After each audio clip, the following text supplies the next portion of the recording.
ओणम सणाच्या पार्श्वभूमीवर केरळी समाज बांधवांच्या वतीने विशेष अशा कार्यक्रमाचं नेरूळ येथे आयोजन करण्यात आलं होतं।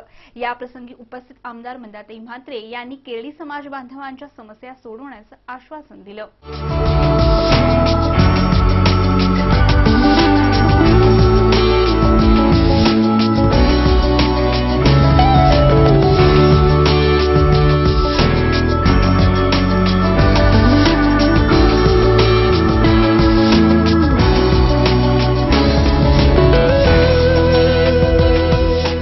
केरळातील सगळ्यात मोठा आणि महत्त्वाचा उत्सव म्हणजेच ओणम।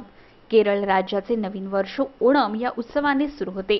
त्या पार्श्वभूमीवर नेरूळ येथील केरळी समाज बांधवांनी विशेष अशा कार्यक्रमाचं आयोजन केलं होतं। या प्रसंगी आमदार मंदाताई म्हात्रे, माजी नगरसेवक संतोष शेट्टी, परिवहन सभापती साबू डॅनियल, नगरसेविका मीरा पाटील, नेरूळ पोलीस स्टेशनच्या वरिष्ठ पोलीस निरीक्षक संगीता अल्फान्सो आदी मान्यवर उपस्थित होते। यावेळी बोलताना आमदार मंदाताई म्हात्रे यांनी केरळी समाज बांधवांना भेडसावणाऱ्या समस्या सोडवणार असल्याचं सांगितलं। तसंच केरळी समाज बांधवाला ओणमच्या शुभेच्छा दिल्या। ओणम की बहुत बहुत शुभेच्छा आप सभी भाई बहनों को। बहुत खुशी हो रही है कि आपका त्योहार ओणम इतने बड़े पैमाने पे आज नवी मुंबई में हर जगह में कार्यक्रम हो रहा है। और मैं बताना चाहती हूँ कि ये बच्चे लोग जो सांस्कृतिक कार्यक्रम करके आज नवी मुंबई में आप सब इकट्ठा हुए हैं। सब समाज एक साथ आकर हम कार्यक्रम करना चाहिए, ओणम मनाना चाहिए। मुझे लगता है साबू जी ने यही कहा मलयाली भाषा में।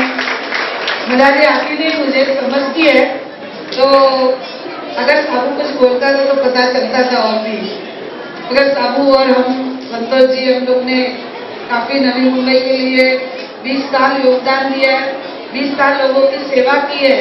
और आपके हर प्रोग्राम में हम लोग आकर आपके कार्यक्रम में हम लोग शामिल हुए हैं। मैं आपको सबको आज ओणम की वापस एक बार बहुत बहुत बधाई देती हूँ। आने वाले फ्यूचर में अगर आपको जो भी मदद लगेगी एक विधायक के नाते मैं जरूर करूंगी। जय हिंद, जय महाराष्ट्र। यावेळी मोठ्या संख्येने केरळी बांधव उपस्थित होते। व्हिडिओ जर्नलिस्ट सनी मेहरोलसह राज चव्हाण, MBTV। सूर शारदा प्रस्तुत ॲडव्हिजन ग्राफिक्स मीडियाच्या वतीने गीत गझल हा अनोखा कार्यक्रम नवी मुंबईतील मराठी साहित्य हॉलमध्ये पार पडला।